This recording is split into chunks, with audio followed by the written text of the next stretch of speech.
Sa isang tahimik na sulok ng Marilac Hills, may mga batang babae na may mabibigat na pinagdadaanan. Dito sinusubukang buuin muli ang buhay, ang tiwala at ang pag-asa. Ngunit sa panahon ngayon, isang bagong daan ang bumukas para sa kanila, isang daang patungo sa mundo ng teknolohiya. Alamin natin kung paano sila nabigyan ng panibagong pagkakataon sa buhay dito lamang sa kwento ng pag-asa at pagbabago.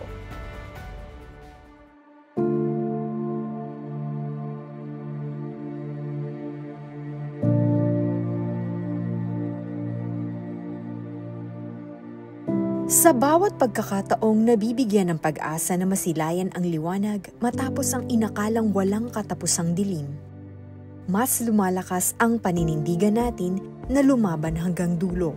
Sa buhay ng mga kabataang babae sa Marilac Hills, marami ang naging biktima ng masamang karanasan sa mismong lugar kung saan sila dapat makatagpo ng kaligtasan. Ang Marilac Hills po caters to young girls ages 7 to 17 years old who are victim of sexual abuse, sexual exploitation, and those who are OSAIC on the online sexual exploitation of children. And we also have the children in conflict with the law who are on suspended sentence.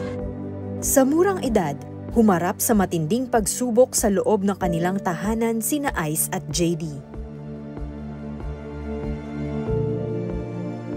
Si Ice ay inabuso sa murang edad ng taong dapat sana'y tagapagtanggol niya, ang sarili niyang ama. Bata pa lang siya nang matutong manahimik, magkunwaring ayos lang ang lahat, at ngumiti kahit wasak na ang kalooban. Father ko, siya po yung parang accused. Then, yung mother ko po, nasa ibang lugar. May kapatid ka? Meron po. Puro lalaki, ako lang po yung babae. Ikaw lang yung babae. Si JD naman, kinailangang tumayong mag-isa sa murang edad. Ayon sa kanya, hindi niya naranasan magkaroon ng magulang na nag-aaruga at nagmamalasakit. Miserable po ng buhay namin, naging buhay po namin kasama siya. Kasi hindi po sa nanay ko, ano po kasi siya, tamad-tamad po siya, tapos wala po siyang balak gawin sa buhay niya. Ganun po. Tapos kami po ng mga anak niya, kami po yung nagsasuffer. Kasi po, wala po siya maging diskarte. Ang nakikitaan ko pa po siya ng mga maling gawain. Na nakikita ko po siyang gumagamit. May sinasama siyang ibang lalaki sa bahay namin, tapos nakikita ko yung ginagawa nila. Pinakilala niya po ako sa tatay ko, 4 years old ako. Napilitan na lang po siya kasi ginamit niya po ako para po magkaroon po siya ng financial galing kay Papa. Kaya nung nagkaroon siya ng pagkakataon na kumita ng pera, kahit sa maling paraan, ay ginawa niya. Awang-awa po ako sa mga naging kapatid ko. Ako po nag-sorry sa kanila. Sabi ko na, pasensya ka na kasi napunta tayo sa nanay natin. Hindi man lang naranasan yung magkaroon ng maayos na magulang. Natuto siya ng bisyo, gumamit ng droga at magnakaw para mabuhay. 2020 po, 2021, na-hold up na po talaga. Kami po yun, 3 po kami. 2 pong lalaki, tapos ako pinag-isang babae. Tapos po, may sinama po sila isang babae, tapos hindi po nila ako kasama na. Yun po yung araw na nahuli po silang dalawa. Tapos, nagbago po ako ng mga 1 taon. Ayoko na po gawin yun. Pero kahit wasak ang pagkabata nila Ice at JD, buo naman ang kanilang mga pangarap. Sa gitna ng pinagdaanan sa buhay, pinanghawakan nila ang nag-iisang bagay, edukasyon. Kay Ice, ito ang tanging paraan para talikuran ang madilim na nakaraan. Kay JD, ito ang pag-asa para sa mas magandang kinabukasan. Para po sa mga katulad ko po is, kung bibigyan po sila ng ganitong klaseng opportunity na magbago po sana sila kasi hindi na po nila ito magagrab yung ganitong klase ng opportunity. Kasi po, once po na, halimbawa po makulong ka po ng 18 and above, hindi ka na po makakakuha ng trabaho na maayos. Kasi po, may may record ka na po. Para naman po sa mga, katulad ko po minor po na huli, please grab the opportunity po para magbago. Kasi po, ayun na lang po yung makakapagpaangat sa amin sa buhay namin. Kapag po nasimulan na po namin iangat yung buhay namin, nasimulan na po namin magbago. Na naging experience na lang po namin yan, naging memories na lang po namin yan. Napakalaking po nun sa amin, advantage sa buhay na susunod po sa amin. Tsaka maganda rin po yan kasi para maging role model po na parang magkakaroon din po yung ibang tao ng pag-asa na, ala, nagbago siya. Kaya ko din to. Mula sa nakaraan, ngayon ay ginugugol nila ang oras sa pagbuo, hindi ng pader, kundi ng mga posibilidad. Ipapakita ko po sa kanila na from walang-wala po talaga, as in halos piso wala na po talaga na. Nung napasok po ako dito is sarili ko po ubos na ubos po. Pinuo po ako ng DSWD. Ang galing po kasi nahubog po nila ako sa pag-uwi ko po na mabibigyan po nila ako ng magandang future.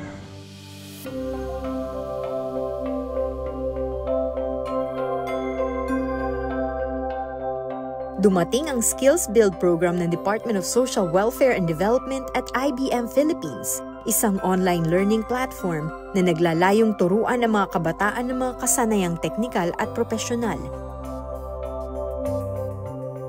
Kasama sina JD at Ice sa 14 na kabataang babae mula sa Marilac Hills na unang batch ng mga benepisyaryo. Ayon kay DSWD Secretary Rex Gatchalian, ang layunin dito ay hindi lang magbigay ng material na tulong, kundi magbalik ng pag-asa. Feels good na you're not carrying the load by yourself. And when I say by yourself, DSWD by itself. So when you get IBM, Caritas, and a whole bunch of mentors doing it on their own free time, then that load becomes easier to carry. So mas masaya kami dahil may private sector engagement. Sila'y may iba't ibang kwento ng pang-aabuso, ng pagkaligaw, ng kawalan. Ngunit ngayon, binibigyan sila ng pagkakataong bumangon muli.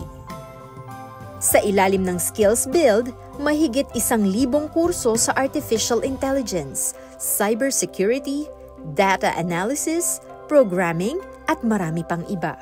Dito matututunan ng mga bata ang kasanayang kailangan sa makabagong panahon. Hindi lang ito basta kurso, ito'y hakbang patungo sa bagong bukas.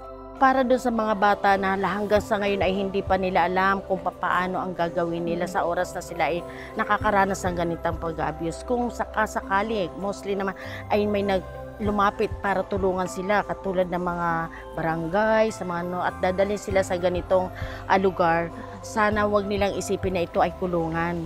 Ito ay isang bahay na ipiniprepare sila para manumbalik ang kanilang mga hindi naranasan nila nung kabataan pa nila. Kasi at the early age, ang karamihan dito ay naghahanap buhay na. Dito na mababalik ang kanilang pagiging bata muli.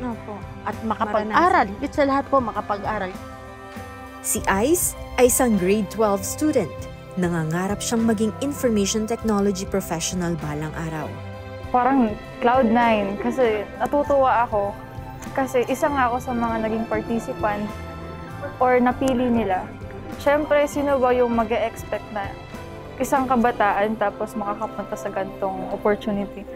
Siyempre, Secretary, IBM, and Father gave us or opened a door of opportunity for me and for my co-clients. Plano niyang mag-aral sa San Beda University, Alabang sa kursong Information Technology at ang Skills Build ang unang hakbang sa kanyang paglalakbay.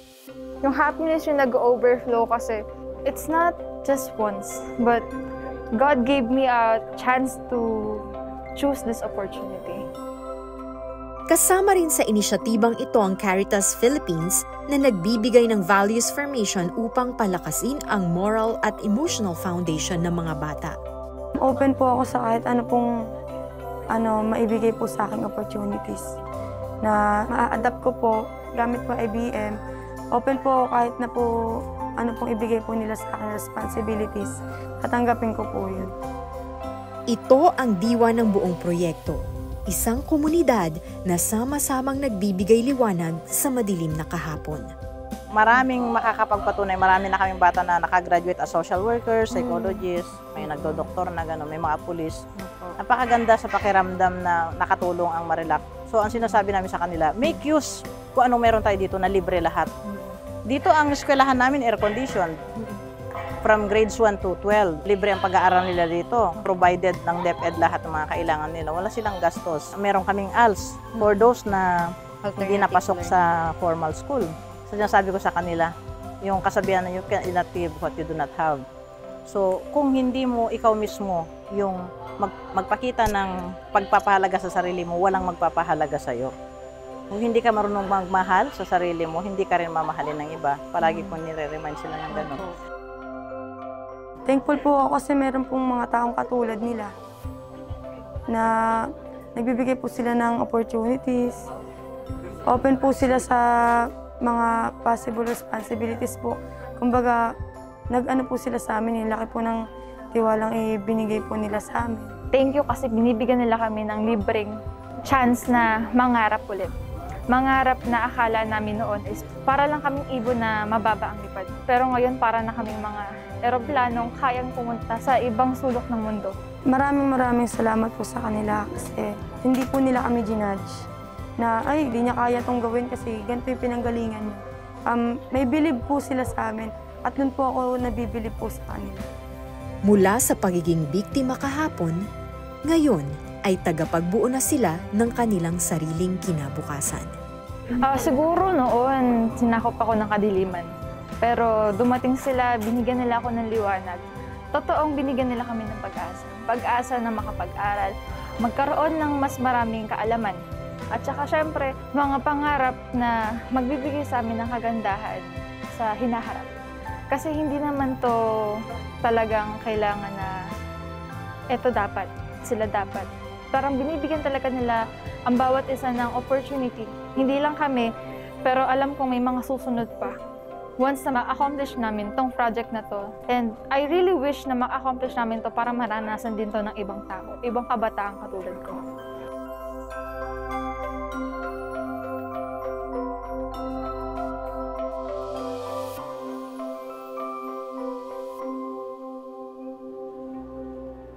Maraming Ice at maraming JD.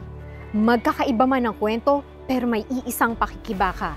Hindi lang sila nakaligtas, sila'y naging inspirasyon. Ngayon, ginagamit na ang kanilang kaalaman para iangat ang iba. Hindi madali ang pinagdaanan, pero posible ang pagbangon.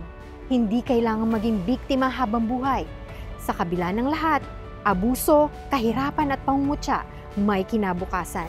Dahil sa tamang suporta at hindi sumusukong puso, ang dating sirang pangarap ngayon ay nagsisilbing ugat ng tagumpay. Naway nabigyan namin kayong muli ng kapupulutan ng aral sa linggong ito. Ako po si Bianca Piedad Tamundong ng DSWD Traditional Media Service na nagsasabing sa bawat hamon ng buhay, ang DSWD ay patuloy ninyong magiging kaagapay. Hanggang sa susunod na Martes, abangan po ninyong muli ang isa na namang kwento ng pag-asa at pagbabago.